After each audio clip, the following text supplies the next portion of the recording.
For years, she played the perfect corporate wife, a silent pillar supporting her powerful husband as he built his empire. But what happens when that meticulously crafted facade crumbles? When he walks into a family dinner, arm in arm with his pregnant mistress, believing he holds all the cards, little does he know, she's about to reveal a truth that will change everything. Stay tuned to find out if she reclaims her power, or if everything she knows crumbles. Don't forget to like this video and tell us in the comments where you're watching from. The Fairmont Grand Hotel rose like a monument to luxury in the heart of the city's skyline. Its gleaming glass and steel facade reflected the setting sun, bathing arriving guests in a golden glow. Standing 62 stories tall, it was the flagship property of Sterling Industries, a hospitality conglomerate that had expanded into real estate, technology, and international development over 3 generations. On the 58th floor, in the aptly named The Crown Private Dining Room, Rebecca Sterling moved with rehearsed precision. At 42, she carried herself with the elegance only 20 years as Mark Sterling's wife could have perfected. Her navy blue dress was chic yet understated, her diamond jewelry subtle but flawless. To the staff who observed her, she embodied exactly what everyone believed her to be, the perfect corporate spouse. "The lighting needs adjusting," Rebecca instructed, pointing to the crystal chandelier. "Mr. Sterling prefers it a little dimmer for these occasions." The hotel manager nodded deferentially. "Of course, Mrs. Sterling. And the temperature?" "Exactly 22 degrees Celsius. Mark gets irritable when he's warm, especially during business conversations." As she meticulously inspected the table setting, Rebecca felt the familiar weight of the evening ahead. The annual Sterling Industries family business dinner was more than a meal. It was theater, politics, and corporate strategy in equal measure. Every detail mattered. "Mom!" The voice of Chloe Sterling interrupted her thoughts. Her 19-year-old daughter entered the room, tall and striking, with her father's confidence and her mother's sensitivity. She went straight to kiss Rebecca's cheek. "Everything looks perfect as always." Behind her came Daniel, her twin brother, more reserved but equally observant. If Chloe had inherited their father's charismatic presence, Daniel possessed a quiet intensity that reminded Rebecca of her own father. "Board members are arriving downstairs," Daniel reported, straightening his tie. "Grandpa's driver just called." "Thanks, Dan." "And remember what we discussed. Polite, attentive, but don't commit on business topics." "I remember, Mom," he replied with a knowing smile. "Another night Dad gets to perform for his audience while we play the adoring family." "How thrilling," Chloe said sardonically. Rebecca gave her a measured look. "Tonight is important." "And when isn't it?" Chloe retorted, though something in her mother's tone made her stand a little straighter. "Is everything all right?" Rebecca smiled and gently caressed her cheek. "Everything is exactly as it should be. Now help me greet Eleanor when she arrives. You know how particular your grandmother is about these events." As if on cue, Eleanor Sterling entered the room. At 76, Mark's mother remained an imposing presence. With her perfectly coiffed silver hair and regal bearing, she had been the wife of Richard Sterling, the founder's son, who expanded the original hotel business into an international brand. Rebecca greeted Eleanor with a slight nod that conveyed both approval for the room's arrangement and irritation about something else. Eleanor checked her platinum watch with a frown. "Let me guess. My son is late for his own dinner again?" "He mentioned a last-minute meeting," Rebecca replied smoothly. Eleanor snorted disapprovingly. "Richard was never late a single day. Punctuality is respect, and respect is the basis of business." She lowered her voice, leaning towards Rebecca. "You give him too much leeway." Rebecca's smile didn't falter. "We all have our methods, Eleanor." The older woman studied her daughter-in-law's face before patting her hand with unexpected gentleness. "Indeed, dear. Indeed." Over the next 30 minutes, the room filled with the most important figures of Sterling Industries. The head of the technology division arrived with his wife, followed by the chief legal officer and the directors of international development and finance.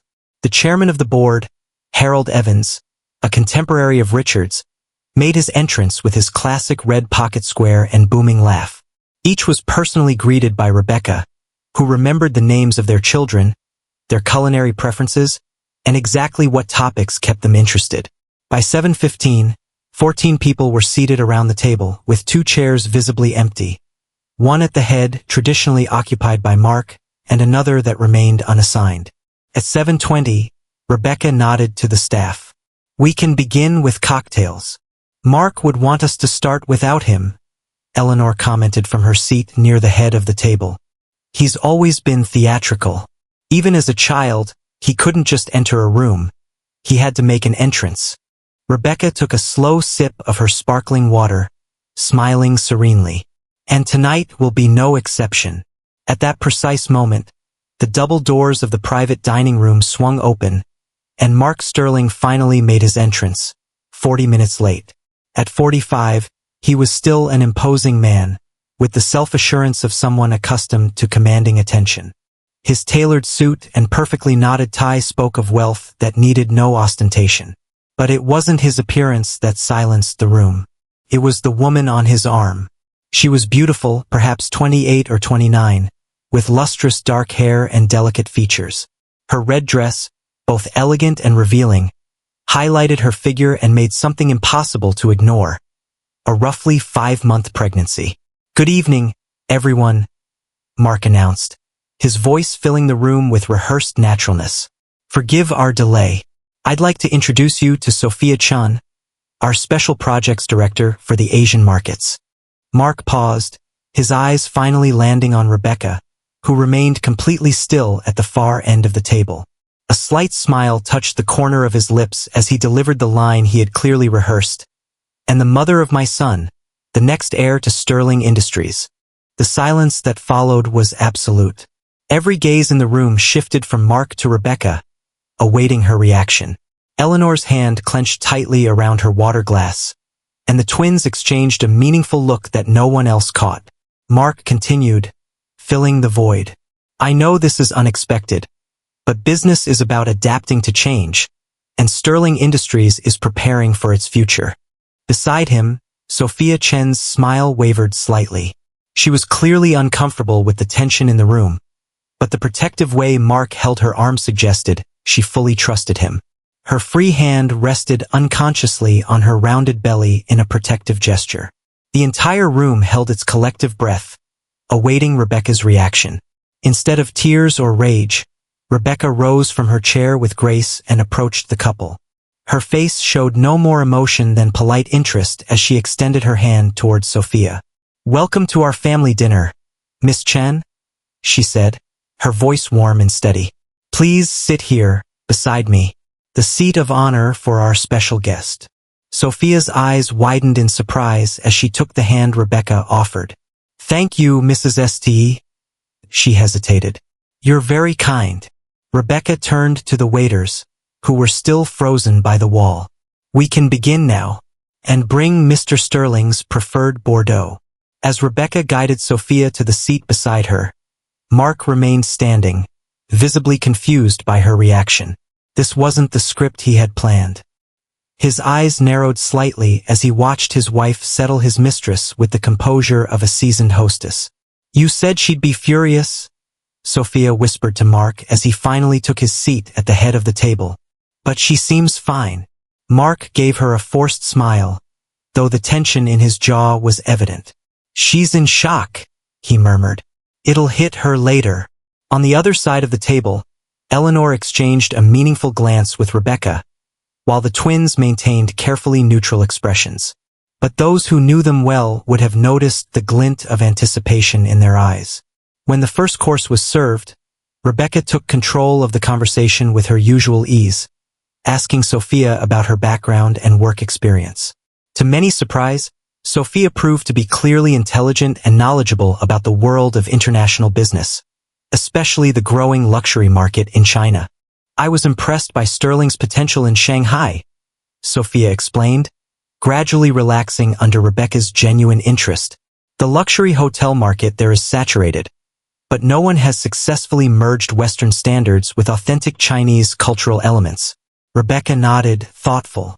That's precisely what Mark has tried to explain to the board. Harold, weren't you the one who questioned the viability of the Shanghai expansion last quarter? Harold Evans, the chairman of the board, cleared his throat uncomfortably. Well, yes. The projections seemed optimistic without a clear differentiator. Sophia straightened in her chair. The differentiator is understanding that Chinese consumers don't want a Western hotel with Chinese embellishments. They want an experience that honors their cultural values, but with the efficiency and luxury they associate with Western brands. As Sophia continued to explain her vision, Mark watched her with growing discomfort. This wasn't the evening he had planned.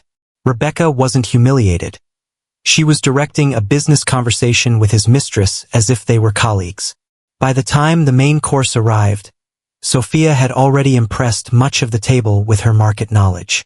Rebecca had skillfully steered the conversation to highlight Sophia's professional capabilities, downplaying the scandal of her presence. Tell me, Miss Chin, where did you pursue your studies? At Harvard Business School, Mrs. Sterling.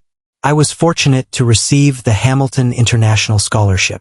Eleanor's eyebrows rose slightly. Impressive. It's quite competitive. Sophia was top of her class, Mark interjected, trying to regain control of the conversation. That's why I personally recruited her for the Asian expansion project. How long have you been at Sterling Industries? Rebecca asked as she served Sophia a portion of roasted vegetables before serving herself. Sophia hesitated, glancing at Mark. Almost 2 years now. Rebecca nodded. And you and Mark, your personal relationship? The table fell silent again. Mark set his wine glass down on the table harder than necessary. Rebecca, perhaps this isn't the moment. No, it's fine, Sophia interrupted, to everyone's surprise, maintaining admirable composure. We've been together for about 14 months. I know this situation is unconventional, Mrs. Sterling, and I don't blame you for asking direct questions. Rebecca's smile was genuine. I appreciate your honesty, Sophia, and please, call me Rebecca. As the main course plates were cleared, Rebecca remained the epitome of composure. Nothing in her demeanor suggested she was a woman whose husband had just publicly humiliated her with his pregnant mistress. If anything, it seemed she was the one in control of the room. And Mark watched her with growing suspicion. This wasn't the Rebecca he knew. He thought he knew the supportive, somewhat naive woman who had spent 15 years in his shadow, grateful to bear the Sterling name and enjoy the lifestyle it entailed. But something was different tonight, and for the first time in many years, Mark felt uncertain about what would happen next. As the waiters silently moved through the room, clearing the main course plates, Mark tried to reassert his authority. He gently tapped his knife against his crystal glass, drawing all eyes to him.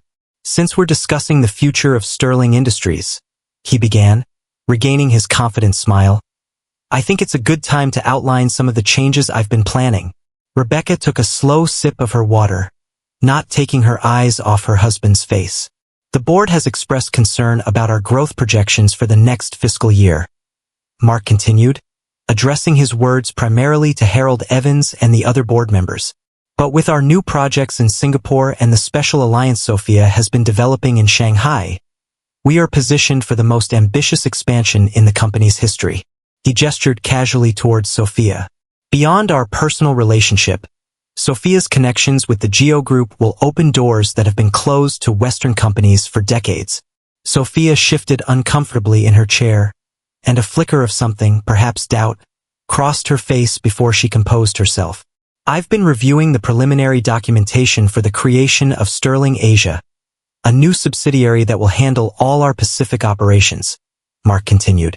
The documentation should be ready for board review next week, but I wanted to give you a preview of. Rebecca interrupted him softly, placing her glass on the table. Before we delve into corporate projections, I'd like to know more about your plans for your family. The question caught him by surprise. My family? Yes, Rebecca said, her voice firm. You've announced that Sophia is expecting the next heir to Sterling Industries. I'm interested to know your intentions regarding the twins, our current children, and of course, our marriage. The room filled with palpable discomfort. Daniel fixed his gaze on the tablecloth, while Chloe watched her father with thinly veiled contempt. Mark cleared his throat, visibly uncomfortable. Obviously, this is a complex personal situation that will require adjustments for everyone. I had hoped to discuss this with you privately, Rebecca, but since you ask, he straightened in his seat.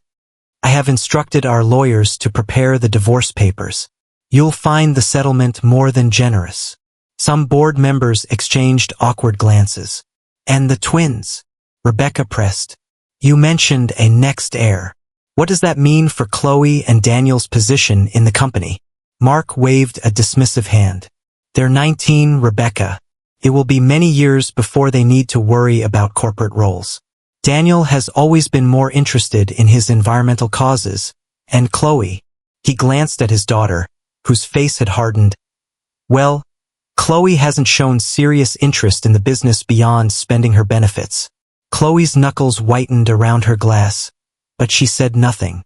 I understand, Rebecca said. And will Sophia take my place at company events as the mother of the heir? Sophia looked increasingly uncomfortable. Mrs. Sterling, Rebecca, I want you to know it was never my intention. It's all right, Rebecca interrupted Sophia kindly. I'm not blaming you. I'm just trying to understand the new arrangement Mark has planned for all of us. Mark leaned forward. It doesn't have to be unpleasant, Rebecca. You've had a good run as Mrs. Sterling.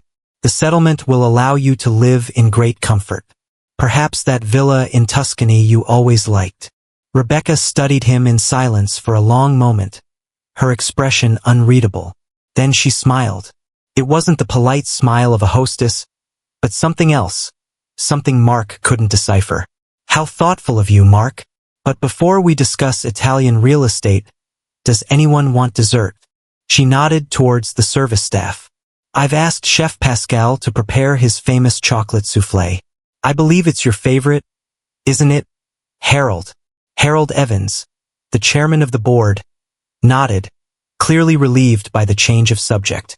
Indeed, Rebecca. No one makes it like Pascal. As the desserts were prepared, Rebecca steered the conversation towards more neutral topics. Daniel's conservation project, Chloe's photography exhibition, and Eleanor's charitable foundation. All this time, Mark watched his wife with growing irritation. She was supposed to be distraught, not leading a pleasant and civilized dinner. When the soufflés arrived, each perfectly risen above its ramekin, Rebecca turned her attention to Sophia. Tell me, Sophia, has Mark shown you the Sterling family albums? The company's history? Sophia shook her head. Not yet. He's mentioned his father and grandfather, of course. Rebecca nodded thoughtfully.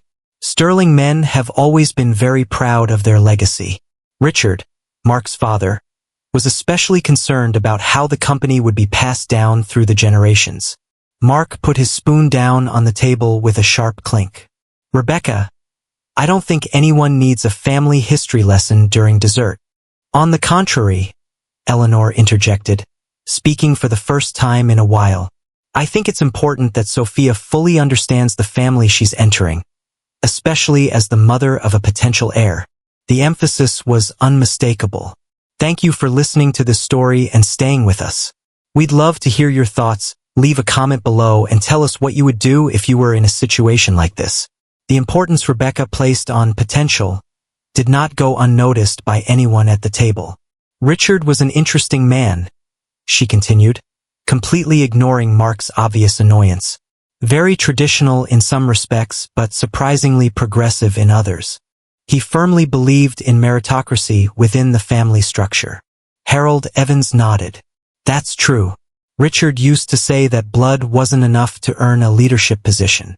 You had to prove you were worthy of the Sterling name. Rebecca smiled. Exactly. He was also quite innovative in how he structured the company when he retired. Something in her tone made Mark look at her more closely. What do you mean? Sophia asked, genuinely interested. Richard saw how many family businesses were destroyed by internal strife and poor succession planning, Rebecca explained. He was determined that Sterling Industries would not suffer the same fate. My father left the company to me, his only son, Mark interrupted, visibly irritated. End of story. Can we focus on the future instead of past stories? Rebecca's smile didn't fade. But that's precisely the point, Mark. To understand our future, we must be clear about our past. She then addressed the entire table. 15 years ago, when Mark and I married, Richard was still the CEO. He retired 6 months later, and since then, Mark has acted as if he inherited absolute control of the company. Harold Evans shifted uncomfortably in his seat. Eleanor maintained a carefully neutral expression. Because he did, Mark said dryly. My father handed over control to me when he retired. Everyone at this table knows that. Not exactly, Rebecca corrected, maintaining her conversational tone, though something in her posture was no longer that of a mere hostess. She had changed. Richard transferred his shares, yes, but the control structure he created was quite specific. She calmly opened her purse and pulled out an elegant silver case. From it, she extracted a single folded document. I have a copy here, in case anyone wishes to review it. Mark looked at her, incredulous. What is that? The original trust document that Richard created when he restructured the company, Rebecca replied. The one that assigns 57% of the voting shares to a trust controlled by, and I quote, the spouse of the CEO. The silence that followed was total. That's impossible, Mark finally said, his voice strained. I've controlled those shares for 15 years. You've exercised the voting rights as a proxy, Rebecca corrected him gently. With my authorization, which I have granted for every board meeting and for every important decision. Harold, you can check the archives. You'll find my signature on every proxy document since Richard retired. The chairman of the board's face had turned pale. She's right, he said after a moment. I never paid too much attention to it. It seemed like standard paperwork for the CEO's wife. Mark's face darkened with rage. This is absurd. Even if that document exists, my father clearly intended for me to control the company. Actually, Eleanor interjected at last. Richard was very explicit about his intentions. She watched how you behaved with your first wife, Mark. He was determined that your second marriage would be a true partnership, at least in business terms. Mark looked at his mother in disbelief. You knew. Of course I knew, Eleanor replied calmly. It was Richard's way of ensuring you didn't repeat your mistakes. He believed that a man who couldn't be faithful in a marriage shouldn't have absolute control over a family legacy. Sophia looked increasingly bewildered. Mark, what are they talking about? You told me your first marriage ended amicably. Chloe let out a brief, dry chuckle that she quickly disguised with a cough. This is nonsense, Mark declared, raising his voice. Rebecca has never been involved in company matters beyond attending events and organizing dinners. Publicly, no, Rebecca conceded. That was our agreement. You wanted the spotlight and I was comfortable observing from the shadows. But I've been reviewing every report, every proposal, every financial statement, for 15 years. And now, the weight of that revelation fell like a bomb on the table. It's true, Daniel confirmed in a low voice. Mom has a full office at home. I've seen her work there since I was a child. Mark turned to his son with an expression of betrayal on his face. You knew too. Daniel met his father's gaze firmly. I gradually understood over time. Mom never spoke ill of you, if that's what you're thinking. She just made sure Chloe and I understood the business from all angles, not just yours. Mark looked back at Rebecca, his composure beginning to crack. And what's your point? Are you planning to use this technicality to threaten me? All this because you're upset about Sophia? Rebecca's expression softened slightly. This isn't about Sophia, Mark. Or at least not entirely. It's about the future of the company and what you've been doing with Sterling Industries' assets for the past 7 months. She nodded towards her assistant, who had been discreetly standing by the door. The young woman approached with a stack of leather briefcases, which she distributed among all present. What is this? Mark asked, not opening his. Financial records, Rebecca replied calmly. Specific documentation on how you've been transferring sterling assets to shell companies in Singapore. Companies that have you as the sole owner. Not Sterling Industries. Sophia's hand flew to her mouth. The Singapore expansion? The one you said would be our new headquarters. She turned to Mark, eyes wide. You told me all that was already approved by the board. Harold Evans had opened his briefcase and was reading the documents with growing alarm.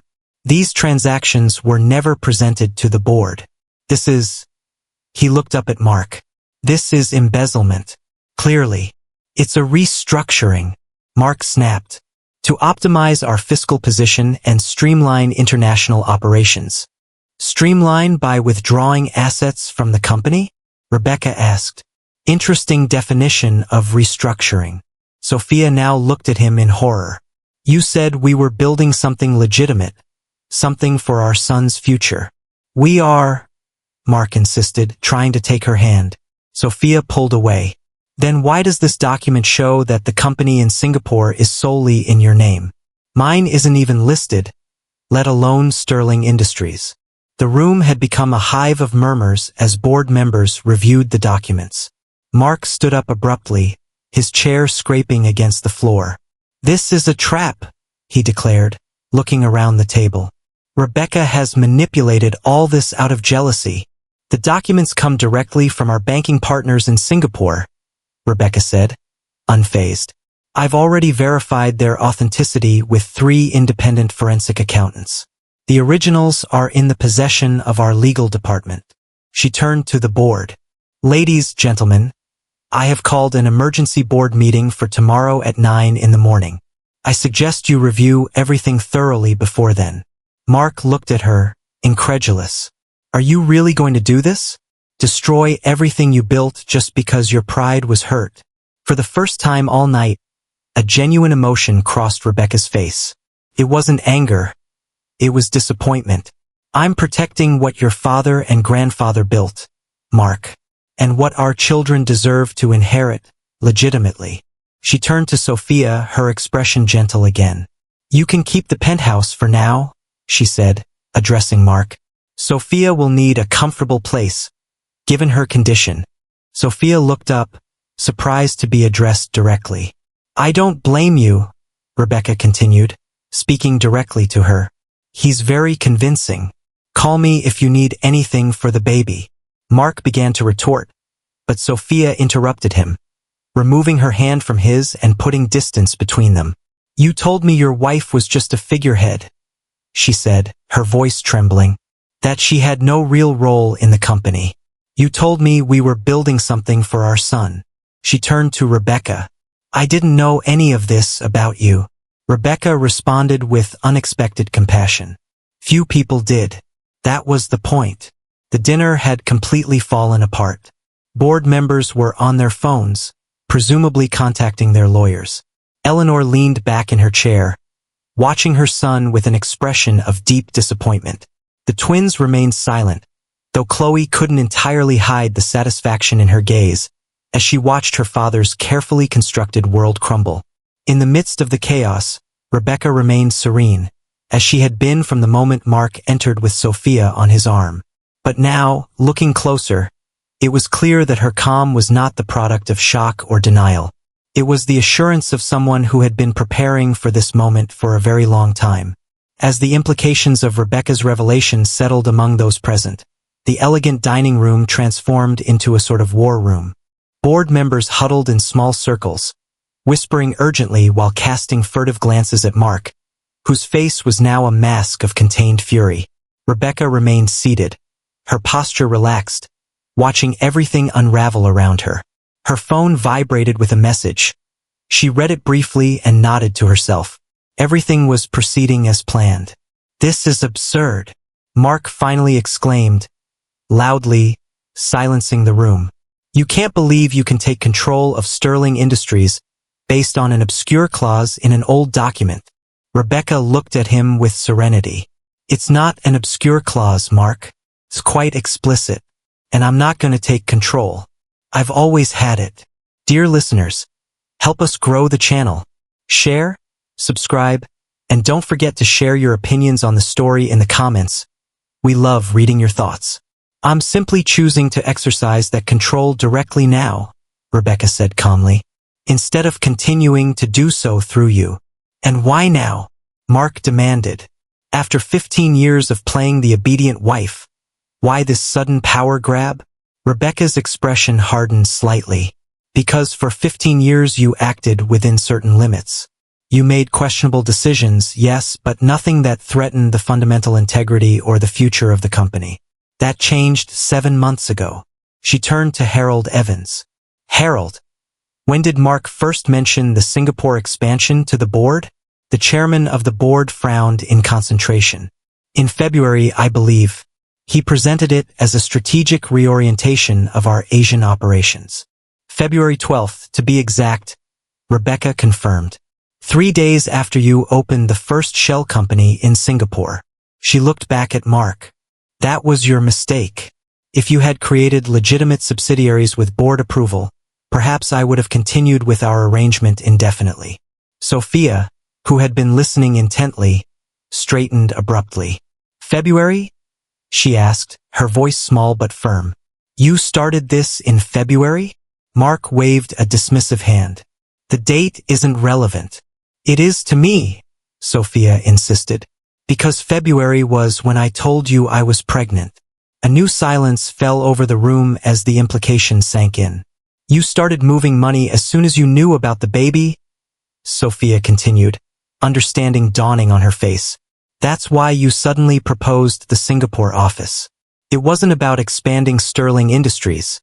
It was your escape plan. Don't talk nonsense, Mark snapped. The Singapore strategy had been in development for years.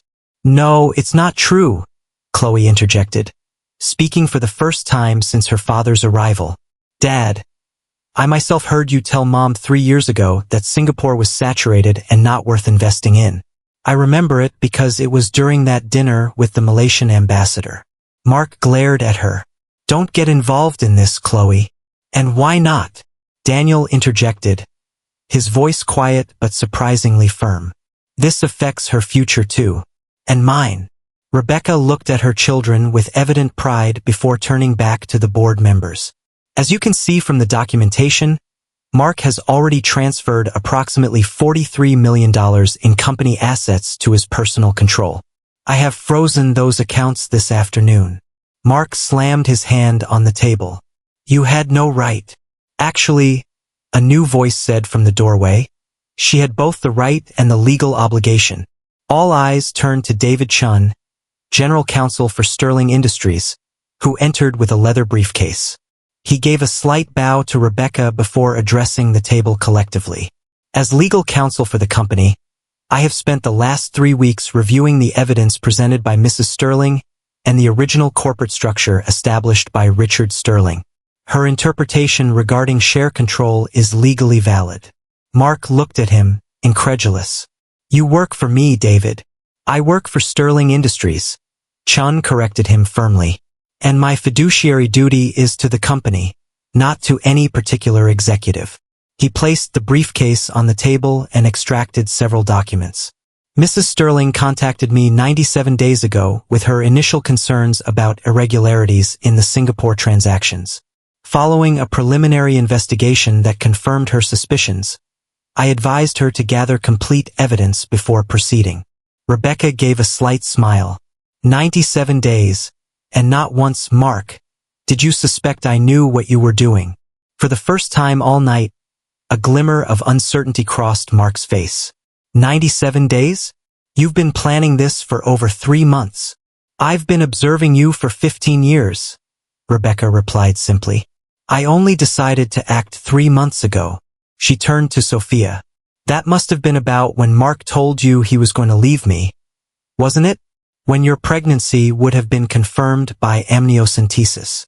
Sophia slowly nodded, her hand moving instinctively to her belly. He said he was waiting for the right moment to tell you that he needed to secure our future first. Rebecca's expression became almost compassionate. What he was securing was his future, Sophia, not yours, and much less your son's. Mark abruptly stood up. This is character assassination. I'm not going to stand here listening to these slanders. They're not slanders, Mr. Sterling, David Chan said softly, sliding a document across the table. This is a notice of termination, effective immediately. You are hereby removed from your position as Chief Executive Officer of Sterling Industries, pending the official board vote tomorrow morning. Mark looked at the document without touching it. This is a coup, a conspiracy between my wife and your father. This is Richard's doing, Eleanor interrupted, her voice sharp and filled with disappointment. He knew you better than you think, Mark. He saw your ambition, your talent, but also your weaknesses. She looked at Rebecca with new respect. Richard chose better than he imagined when he approved your marriage. He thought Rebecca would be a moderating influence, someone who could subtly guide you when needed. He never anticipated she would have to intervene completely. Mark turned to his mother. Now you're siding with her? Against your own son? Eleanor's expression remained firm. And for the first time, Rebecca Sterling was not just the wife behind the empire. She was the woman holding it together. And now, who would defend it? I am on the side of Sterling Industries and its future, Eleanor declared, with the same firmness her husband once displayed. Just as Richard would have done. With deliberate movements, Eleanor removed an ornate gold ring with sapphires from her right hand. The same ring Richard Sterling had given her on their wedding day, 52 years ago. She rose from her chair and walked slowly around the table, until she stood in front of Rebecca. This belongs to the true head of the Sterling family, she said, placing the ring in Rebecca's palm and closing her fingers around it. The symbolism of the gesture was lost on no one. For decades, that ring had represented the continuity of the Sterling legacy. Now, it was not passing to the son, but to the woman who had silently protected the family's interests while her husband pursued his own agenda. Mark looked as if he had been physically struck. Mother, stop. Enough. It's time to accept the consequences of your decisions. Mark, Eleanor said, her voice tired but firm, as Mark argued with the company lawyer, demanding to see all the documents of his dismissal. Sophia leaned discreetly towards Rebecca. What will happen to me now? She asked, her voice barely a whisper. Rebecca opened her purse and took out a business card, which she discreetly slid towards Sophia. My private number. This isn't about punishing you or the child. Sophia studied Rebecca's face, looking for signs of anger or resentment. She found none. Why are you being kind to me? I'm carrying your husband's child. I thought you would hate me, that I was going to replace you. Because this isn't a soap opera, Sophia, Rebecca replied softly. It's real life, and it has real consequences for everyone involved, including an innocent child. My problem isn't with you. It's with the man who lied to both of us. Sophia's eyes filled with tears. I'm not staying with him, she said suddenly, with new firmness in her voice. Not after this. I'm not raising my son with a man who... She couldn't finish the sentence. You don't have to decide anything tonight, Rebecca reassured her. But when you're ready to talk, call me. Your son will be connected to mine, whether Mark likes it or not. On the other side of the room, Mark had just finished reading the termination documents. He advanced towards Rebecca, visibly enraged, his face flushed. This isn't over, he declared. I have contacts, resources that no longer belong to you, Rebecca interrupted him. The finance team has audited all your known accounts. The properties in Aspen and Miami are frozen, as is your private investment portfolio. You will retain your personal account and the penthouse for now, but nothing that comes from Sterling Industries assets. Mark looked at her as if he couldn't believe what he was hearing. You can't just erase me from my own family's company. You yourself started doing that a long time ago, Rebecca replied, her voice barely tinged with anger. The difference is you plan to take the money and run. I'm staying, to rebuild what you almost destroyed. She turned to David Chin. Is security ready? The lawyer nodded. They're outside, Mrs. Sterling. Mark looked from Rebecca to the lawyer and back again. Security? Are you going to have me escorted out like a criminal? Like an executive dismissed for just cause? Rebecca corrected. Standard protocol. You know it well. You've ordered it many times yourself. Mark turned to Sophia, suddenly remembering she was still there. Let's go, he said, grabbing her arm. We're leaving here. Sophia pulled away. No, she replied firmly. I need to think. Don't be ridiculous, Mark retorted, irritated. You have to come with me. We're going to sort this out. I said no, Sophia repeated, her voice even firmer. Instinctively, she took a step closer to Rebecca. I'm staying here until I decide what to do. Mark looked at her as if seeing her for the first time. Not as an escort, not as a trophy, but as a woman capable of making her own decisions. And that realization seemed to move him more than everything else that had happened that night. Fine, he finally said, his voice icy. Stay with her. You'll see this is nothing more than a temporary power play. I built Sterling Industries. It won't work without me. Rebecca shook her head, barely perceptibly. You didn't build it, Mark. You inherited it. And you almost dismantled it for your own benefit. At her signal, 2 security officers entered the dining room. They approached Mark professionally. Mr. Sterling, one of them said, we will escort you to collect your personal belongings from the office and then to your vehicle. For a moment it seemed Mark would resist. But then his shoulders barely slumped. The fight, at least for now, was over. And without another word, he left. And I am that controlling shareholder, Rebecca added with a slight smile. Mark had allowed himself to be escorted out of the dining room, but not before casting one last venomous glance at Rebecca. When the doors closed behind him, the remaining guests looked at each other, incredulous. What should have been an elegant family and business dinner had transformed into the total restructuring of one of the city's most influential companies. Rebecca took a deep breath and then exhaled slowly, the first visible sign of tension she had shown all night.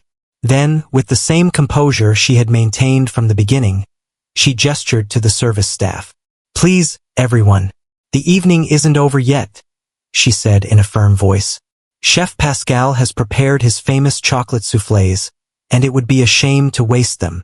As desserts were served, conversations slowly began to resume. Board members discussed the imminent emergency meeting. Eleanor conversed surprisingly gently with Sophia about her pregnancy and health. The twins exchanged glances filled with astonishment and admiration towards their mother. Throughout it all, Rebecca maintained her role as the perfect hostess, as she had for 15 years. But now, everyone in that room understood that her elegance was not that of a simple corporate wife fulfilling social duties, but that of a woman who had been at the helm all along, waiting for the right moment to take visible control. The executive boardroom of Sterling Industries occupied the entire west side of the 53rd floor, with floor-to-ceiling windows offering a panoramic view of the city skyline. At precisely 8:45 the next morning, Rebecca Sterling exited the private elevator, accompanied by David Chun and a team of 3 financial analysts. Unlike the previous night, when she had dressed with discreet elegance, today she wore a dark gray tailored suit that projected authority. The only touch of color was a sapphire brooch that matched the ring Eleanor had given her, now on her right hand. Board members are already arriving, David reported as they walked towards the room. Harold has been briefing them individually since 6 a.m. Rebecca nodded as she reviewed notes on her tablet. And operations? Any disruption? Minimal, one of the analysts replied. We implemented contingency protocols at 5 a.m. All critical systems and communication channels have been secured. Mr. Sterling's access credentials were revoked at midnight. His executive assistant, Miss Jenna Farrell, has agreed to stay and collaborate with the transition, David added. She's waiting for you in your office, the CEO's office, when you're ready to see her. Rebecca paused, somewhat surprised. Jenna is staying? I thought she was loyal to Mark. David smiled subtly. She said, and I quote, I am loyal to Sterling Industries, and I already know how Mrs. Sterling likes her coffee. That drew a small laugh from Rebecca. Smart woman. She always saw more than Mark noticed. As she approached the boardroom, Rebecca could see through the glass walls that most of the board was already gathered. Harold Evans stood at the head of the table, gesturing as he spoke. Expressions on faces varied between concern and open indignation. "Are we waiting for Mark?" Rebecca asked in a low voice. "His lawyer called 20 minutes ago," David replied. "Mark will not attend, but his legal representative will be present as an observer." "Good," Rebecca nodded. "I prefer to handle this without his theatrical interruptions." Before entering, she paused to compose herself. Despite her outward confidence, she was fully aware of the weight of what she was about to do. For 15 years she had operated in the shadows, influencing through suggestions and strategic observations. Today, she would take a decisive step into the light, taking formal control of an empire with over 15,000 employees worldwide. At 9 a.m. sharp, Rebecca Sterling entered the boardroom. "Good morning," she said, her voice calm yet authoritative. "Thank you all for adjusting your schedules on such short notice." Harold stepped aside without hesitation, ceding his place at the head of the table. "Mrs. Sterling has prepared the entire agenda," he announced. Rebecca took her seat as David Chun distributed complete packets to each board member. "You've already had time to review the preliminary materials provided last night," she began. "What you are receiving now is the full forensic audit report, along with the proposed recovery strategy and the immediate leadership transition plan." A distinguished man, about 60 years old, whom Rebecca recognized as Mark's lawyer, James Barrington, raised his hand. "Mrs. Sterling, I must formally object to these measures. My client has not had sufficient time to respond to these accusations." Rebecca looked at him directly. "Mr. Barrington, these are not mere accusations. They are documented facts, verified by 3 independent accounting firms." She pointed to the finance team by the door. "Your client is free to commission his own forensic analysis, but I must warn you that the evidence is irrefutable." "Even so," Barrington insisted, "the sudden dismissal of a CEO without is explicitly permitted under Article 7 of our corporate bylaws." Rebecca interrupted him. "In cases of proven financial embezzlement, the majority shareholder may take immediate action to protect company assets, pending full board review." She smiled, barely. The silent room understood what had just happened. The throne that Mark had taken for granted as his right now belonged indisputably to Rebecca Sterling. "I'm sure Mark already explained that I am, in fact, the controlling shareholder," Rebecca said calmly. James Barrington's expression suggested quite the opposite, that Mark had explained absolutely nothing. Harold Evans cleared his throat. "To clarify, I have reviewed all legal documentation with our corporate counsel. Mrs. Sterling's authority in this matter is absolute and legally binding. The purpose of this meeting is not to debate her right to act, but to formalize the transition and establish the next steps." Rebecca felt grateful towards Harold before addressing the rest of the room. "I understand this is unexpected for many of you. For 15 years, Mark has been the public face of Sterling Industries, while I largely remained in the background. It was a mutual agreement, and at the time it served my purposes." She opened her own copy of the report and directed the board's attention to specific pages. "However, as you can see in sections 3 through 7, Mark began systematically diverting company assets approximately 7 months ago. The pattern dramatically accelerated in February, coinciding with," she paused, searching for careful wording, "certain personal developments in his life." The youngest board member, Victoria Price, spoke for the first time. "These entities in Singapore seem to be structured to completely separate from Sterling Industries." "Exactly," Rebecca confirmed. "According to the documentation we have recovered, Mark was creating a parallel corporate structure under his exclusive control. The operation in Singapore was designed to absorb the most profitable Asian properties, leaving the parent company with the debt." Barrington shifted uncomfortably, but said nothing. "The immediate question," Rebecca continued, "is how to recover those assets with the least possible disruption to our operations and our public image. On page 23, you will find our proposed strategy." For the next hour, Rebecca walked the board through a detailed recovery plan. She demonstrated a mastery of the company's finances and operations that surprised many present, who until then had only known her as Mark's wife. She answered complex questions about international banking regulations, addressed potential media crisis scenarios, and presented a strategic restructuring of the Asian division that not only mitigated damage but strengthened the company's market position. By the time they reached the last section of the report, even Mark's lawyer had fallen silent, taking extensive notes to brief his client. "We thus arrive at the point of leadership transition," Rebecca said, closing her briefcase. "Effective immediately, I will assume the role of Chief Executive Officer on an interim basis. David Chun will continue as Chief Legal Officer, with increased authority over compliance and ethics. I propose that Jenna Farrell, currently Mark's executive assistant, assume the role of Chief of Staff to ensure operational continuity." Harold nodded in approval. "And the long-term plan?" one of the directors asked. "Within 90 days, Rebecca replied. "I will present a formal leadership structure proposal for board approval. During that time, I am open to receiving suggestions. Sterling Industries has always been stronger when we leverage our collective expertise." Victoria Price leaned forward. "And what message will we send to employees and shareholders? This is a significant change. It will generate many questions." Rebecca had already anticipated this concern. "Before noon, we will issue a statement announcing my appointment as interim CEO, citing Mark's departure to pursue personal interests. We will emphasize continuity, stability, and our commitment to ethical business practices." She continued with firmness. "For our key clients and partners, I will make personal contacts over the next 48 hours. Many already know me from company functions. I have been discreetly involved in managing key relationships for years." Barrington spoke again. "And my client? What is being offered to him beyond the dismissal already discussed?" Rebecca's expression remained professional, but her tone cooled. "Mr. Barrington, your client attempted to divert over $40 million in company assets for personal use.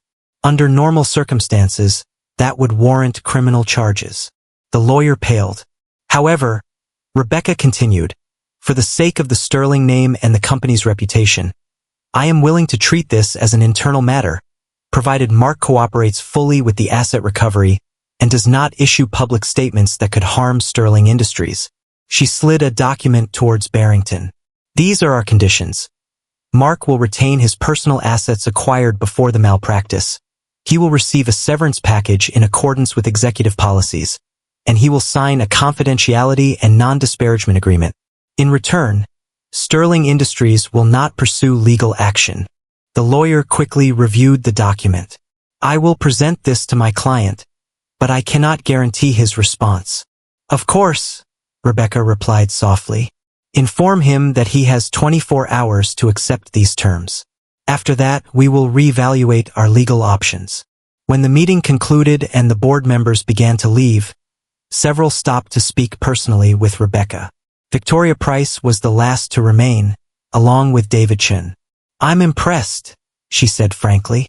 "I've been on this board for 8 months and had no idea you were so deeply involved in all aspects of the business." Rebecca smiled. "Few did. That was intentional." "May I ask why?" Victoria inquired. "Why stay in the shadows so long, if you clearly had the capacity to lead?" Rebecca considered the question carefully before answering. 15 years ago, when I married Mark, Sterling Industries was still a men's club. Richard understood that. That's why he structured the company the way he did, giving me control, but allowing Mark to be the visible face. Rebecca looked out at the city skyline. "Over time, I discovered the advantage of my position," she said, her voice quiet. "I could observe, learn, and influence without provoking the defensive reactions that women in power so often face. Mark took credit for many of my ideas, but that also meant he executed them. Until he crossed a line," Victoria suggested. "Until he jeopardized the future of the company," Rebecca corrected. "And, by extension, the future that belongs to my children, and now also to Sophia's child." Victoria raised an eyebrow at the mention of Mark's pregnant girlfriend. "That's surprisingly generous of you." Most women in your situation wouldn't want anything to do with that child. Rebecca shook her head slightly. That child is innocent in all of this. And, no matter what I think of Mark's behavior, that baby will be my children's half-sibling. Family is family. When Victoria left, David Chun approached with a stack of documents that required Rebecca's immediate attention. The press release is drafted for your review, he informed her. And Jenna is coordinating calls with our top 10 clients. Also, Sophia Chun called while you were in the meeting. Rebecca looked up from the papers. Sophia? Where is she? She's still at the hotel. She asked if she could meet you for lunch. Rebecca considered thoughtfully. Schedule the meeting for 1 o'clock in my private dining room. And David, thank you for everything. The lawyer smiled. Richard would be proud of how you've handled this. He always said you were the best decision Mark ever made. After David left, Rebecca was left alone in the boardroom, contemplating the city where Sterling Industries had begun 3 generations ago with a single hotel. The weight of responsibility settled on her shoulders, not with discomfort, but with the certainty of someone who fully accepts her transformed role, from hidden power to visible authority. She looked at Richard's sapphire ring on her finger and smiled slightly. The old man had been more astute than many believed. He had seen something in her quiet demeanor that his own son failed to recognize. The patience, intelligence, and strength necessary to protect what mattered most, when it mattered most. At 1 o'clock, Sophia arrived for lunch. She looked tired but composed. She had changed out of her cocktail dress into a simple maternity outfit that projected professionalism. Thank you for seeing me, she said as she sat down at the small table in Rebecca's private dining room. I wasn't sure you'd want to after everything that happened. Rebecca poured tea for both of them. I said what I felt last night. My problem is with Mark, not with you. Sophia observed her carefully. Mark called me this morning. He wants me to move into the penthouse with him. He says this is all temporary, that his lawyers will sort things out, and he'll be back in charge soon. And what do you think? Rebecca asked in a neutral tone. That he's delusional, Sophia replied frankly. I spent the night reading all the documents from dinner. He stole from his own company. He lied to everyone, even me. She placed a protective hand on her belly. I'm not raising my son with a man who has no moral compass. Rebecca nodded. And what have you decided to do instead? That's partly why I wanted to see you, Sophia admitted. I was offered a position at the Geo Group in Hong Kong. A legitimate position, based on my real credentials. Victoria Price contacted me this morning. Victoria moves fast, Rebecca commented with a small smile. It's a good opportunity. The Geo Group is one of our most respected partners. It means leaving the country, Sophia pointed out. Taking Mark's son far away. Rebecca reflected. Mark has lost all right to dictate your decisions. But if you're concerned about family ties, we can make arrangements. My children should know their half-sibling, regardless of the circumstances. Sophia seemed surprised. Would you really want that? After what Mark did? Children should not pay for their parents' mistakes, Rebecca said simply. Chloe and Daniel understand that too. Sophia's eyes filled with tears. I don't understand you, Rebecca. You should rightly hate me. Rebecca extended her hand and gently touched Sophia's. Would that change anything? Would hate undo what happened or make the future better? Before Sophia could answer, Rebecca's phone vibrated. She checked it quickly. It's security. Mark is downstairs, demanding to be let up. Sophia tensed. I don't want to see him now. You don't have to, Rebecca assured her. He won't get past the lobby without my authorization. She reflected for a moment. Though perhaps it's better to face this now on our terms, and not allow him to ambush us later. Sophia hesitated, then nodded. You're right, but I don't want to face him alone. You won't, Rebecca promised. We'll do it together. She sent a message authorizing Mark to be escorted, but to the boardroom, not her private dining room. When he arrived, Rebecca and Sophia were sitting side by side at the conference table, a united front against the storm that was about to enter. Mark burst through the door, looking completely different from the impeccably dressed executive of the previous night. His hair was disheveled, his eyes bloodshot, and his suit, normally pristine, looked as if he had slept in it. "There you are," he said accusingly, looking at Sophia and barely acknowledging Rebecca. "I've been calling you all morning." "I needed time to think," Sophia replied, with a firmness that surprised even Rebecca. Mark looked between the two women, his expression visibly darkening. And then, for the first time, he realized he was no longer in control. "I see you've already chosen sides," Mark snapped, his voice laden with resentment. "Let me guess. She convinced you to turn against me too." "You did that all by yourself," Sophia replied firm. "When you lied about everything." Mark waved a dismissive hand. "Business complications. Nothing to worry about." "Stealing $43 million is not a business complication," Rebecca interjected calmly. "It's a crime." Mark turned to her, furious. "This isn't over, Rebecca. My lawyer is already preparing a challenge to your supposed control. The board isn't going to follow a housewife who hasn't even managed a department, much less a global corporation." Rebecca smiled barely. "The board meeting ended 2 hours ago. The vote was unanimous in favor of my appointment as interim CEO. Even James Barrington acknowledged that your position is untenable." For an instant, Mark's face showed genuine surprise. Then his expression hardened again. "This is temporary. You have no idea what you're doing." "On the contrary," Rebecca retorted. "I've been doing your job from the shadows for 15 years. The only difference now is that I'll also get the credit for it." She slid a document across the table.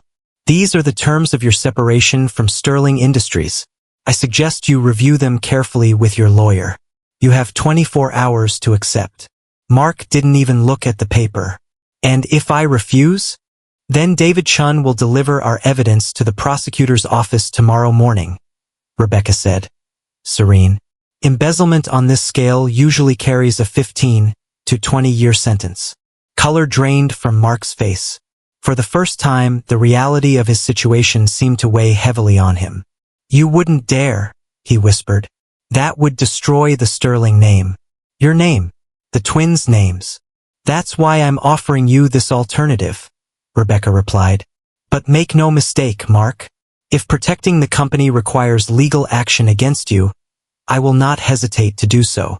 Mark turned to Sophia, seeking a last ally. "You have to come with me. We have to present a united front. For our son's sake." Sophia shook her head. "I'm not going anywhere with you. I've accepted a position in Hong Kong."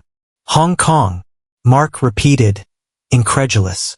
"You can't take my son to Hong Kong. I have rights. Rights you'll likely lose if you're convicted of felony embezzlement," Rebecca interjected. "But putting that aside, I'm sure we can arrange a reasonable visitation schedule if you choose to participate in the child's life." Mark looked at both women and finally understood the full extent of what he had lost. In less than 24 hours, he had lost his company, his reputation, his partner, and potentially his freedom. "This isn't fair," he murmured, his voice flat. "I built this company. You were its public face," Rebecca corrected him gently. "But the true strength of Sterling Industries has always been its people. The thousands of employees who do their jobs with integrity every day. They deserve leadership that reflects those values." Mark remained silent for several seconds. His defeat was evident in every line of his body. Finally, he picked up the separation agreement. "I'll have my lawyer review it," he said in a low voice. He turned to leave. Sophia called out to him. "Mark." He stopped. For a second, a glimmer of hope crossed his face. "I'll make sure our son knows who his father is," Sophia said. "The good and the bad. The rest will depend on you." When Mark left, Rebecca and Sophia sat in silence for a moment, processing the encounter. "Do you think he'll sign?" Sophia asked at last. Rebecca nodded. "He will. Mark has always cared more about appearances than principles. The agreement allows him to save face publicly, and that matters more to him than anything else." Sophia studied Rebecca with new admiration. "You really know him, don't you?" Better than you ever did, Rebecca replied with a slight smile. Though, Sophia interrupted herself, her hand unconsciously moving to her belly. We were together for 2 years. We got involved after I impressed him with my presentation on the Chinese luxury market. She shook her head, with a mix of irony and sadness. I thought he valued my mind. He probably did, Rebecca said. Mark was always attracted to intelligence. But he can't stand to be challenged. She stood up from her chair, indicating the meeting had concluded. If you're serious about Hong Kong, I'll ask David to draft an agreement regarding the child. Something that protects your independence, but recognizes the connection to the Sterling family. Sophia stood up as well. Thank you for everything. I know this wasn't how you expected things to turn out. Rebecca chuckled softly. Sophia, I've been married to Mark Sterling for 15 years. Believe me, I don't expect anything anymore. A plan. I learned long ago to prepare for the unexpected, Rebecca said with a more serious expression. Take care, and take care of your baby. And remember, family isn't just who signs the birth certificate. When Sophia left, Rebecca returned to the window, contemplating the city that had been home to the Sterling Empire for generations. For decades, it had been guided by men convinced that power was their birthright. Now, for the first time, it would be led by someone who had earned that power with patience, intelligence, and unwavering attention to what truly mattered. The empire had not changed hands by means of a revolution, but by a revelation. And Rebecca Sterling was ready to guide it towards a future built on foundations stronger than her husband had ever imagined. 3 months passed like changing seasons, gradual yet transformative. The Fairmont Grand Hotel continued to shine on the city's skyline, but within its walls, the atmosphere had shifted in subtle yet significant ways. On the 62nd floor, what was once known simply as the Presidential Suite, now officially bore the name of the Sterling Legacy Suite. Here, Rebecca hosted a small gathering. The space had been redesigned under her direction, still luxurious, but warmer, with local artists' work replacing the imposing portraits of Sterling patriarchs Mark had preferred. Chloe and Daniel moved among the guests with natural confidence. They were no longer silent observers of their father's corporate theater, but active participants in their mother's vision for the company's future. At 19, they were still learning, but Rebecca had made it clear that their opinions were valued. Projections for the Shanghai property are promising. Daniel was telling Victoria Price, who had become something of a mentor to him over the past few months. The sustainability initiatives actually improved our market position, rather than just adding costs. Victoria nodded in approval. Exactly what I told your mother. The Asian luxury market is increasingly environmentally conscious. It's not just good ethics, it's good business. Nearby, Chloe chatted animatedly with Jenna Farrell, who had made a brilliant transition from executive assistant to chief of staff. The community engagement program has applications beyond just public relations, Chloe explained. It's creating a talent pipeline from local schools into our executive training program. Eleanor Sterling observed the scene from her seat by the window, a slight smile curving her lips. At 76, she had witnessed the Sterling Empire under 3 generations of leadership, but she had never seen such organic integration between family and business values. You've done well, she said when Rebecca joined her. Richard would be proud, not just of what you've built, but how you've built it. Rebecca sat beside her. I've had excellent examples of strength, and not all of them were men. Eleanor chuckled softly. I'll take that compliment. Though, goodness knows, I wish I had found my voice sooner. Richard wasn't Mark, but he was still a man of his time. You influenced him in ways that mattered, Rebecca pointed out. The trust structure was his idea, but the succession planning had your footprint all over it. Perhaps, Eleanor conceded, though I never imagined it would be tested so dramatically. She glanced towards the entrance. Will she come? Rebecca followed her gaze. She said yes. The flight from Hong Kong landed 2 hours ago. As if responding to an invisible signal, the doors opened and Sophia Chin entered, now 8 months pregnant. Her professional attire had been adapted for her condition, but she moved with a confidence she hadn't possessed 3 months prior. Behind her came David Chun, who had accompanied her from the airport. The room didn't fall silent at her arrival, a testament to how much had changed. Instead of awkward glances, she was greeted warmly by several board members who already knew her professionally from video conferences about the Hong Kong operation. Rebecca crossed the room to greet her personally. How was the flight? As comfortable as it can be for someone who feels like they're carrying a future linebacker in their belly, Sophia replied with a smile. Though the private jet helps.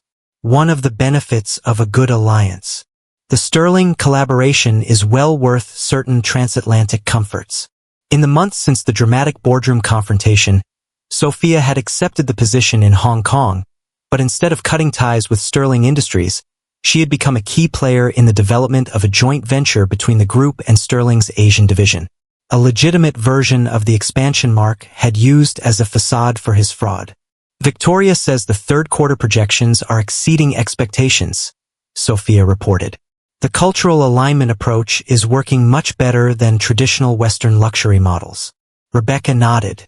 It was time for the Sterling legacy to start speaking all the languages of the market, not just that of the men who founded it. I saw the numbers, Rebecca said with a smile. Your team is doing an excellent job. A flicker of uncertainty crossed Sophia's face. Is he here? No, Rebecca reassured her. Mark sends his apologies. He's in Aspen for the weekend.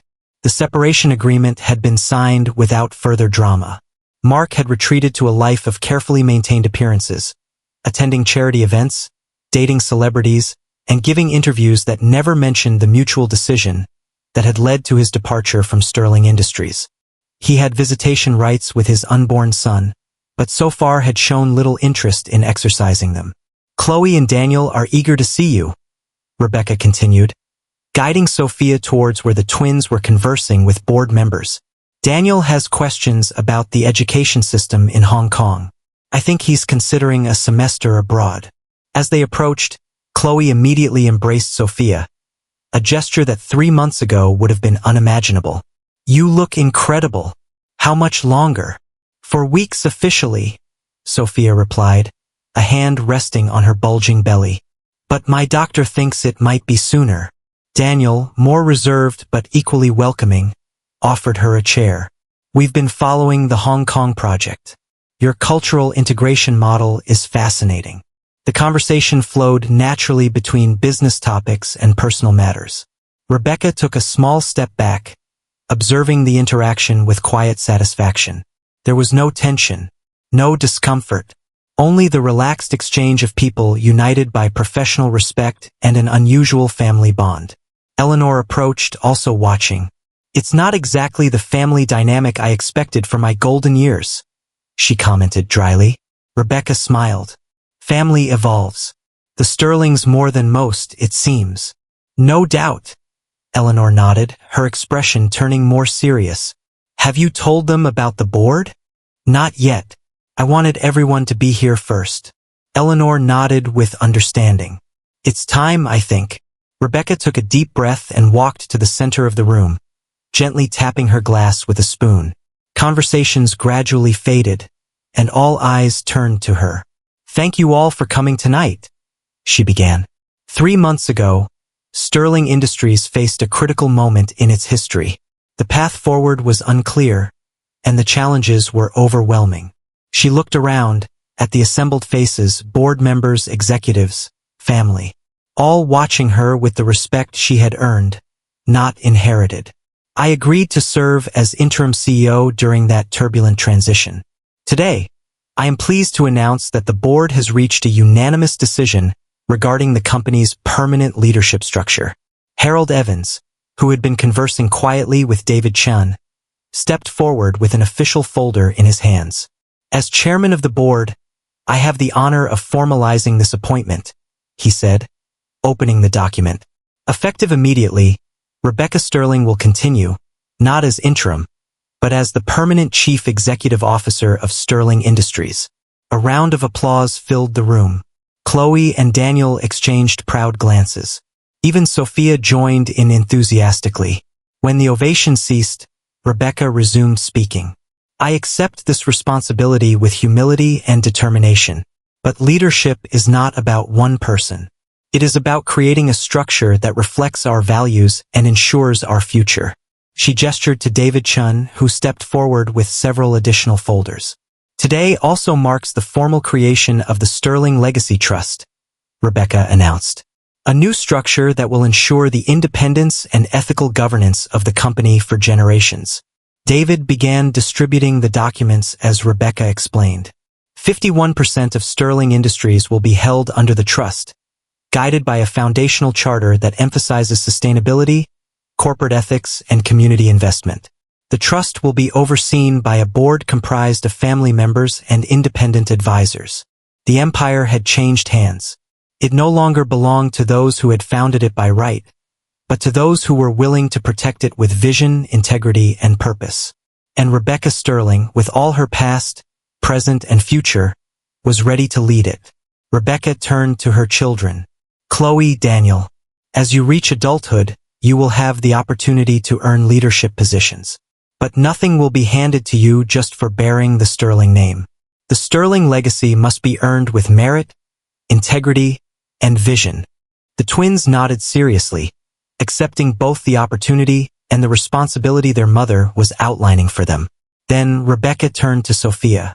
The Trust's foundational charter also recognizes all Sterling descendants equally. Your son will have the same opportunities as Chloe and Daniel, should he so choose. Not because of his father, but because family goes beyond individual decisions. Sophia's eyes filled with tears as she placed a protective hand on her belly. Thank you, she whispered. When the formal announcements concluded and the gathering returned to a more relaxed atmosphere, Rebecca found herself by the windows, contemplating the city where the Sterling story had begun 3 generations ago. The family name adorned buildings, charitable foundations, and business cards. A legacy built by men who believed power was their birthright.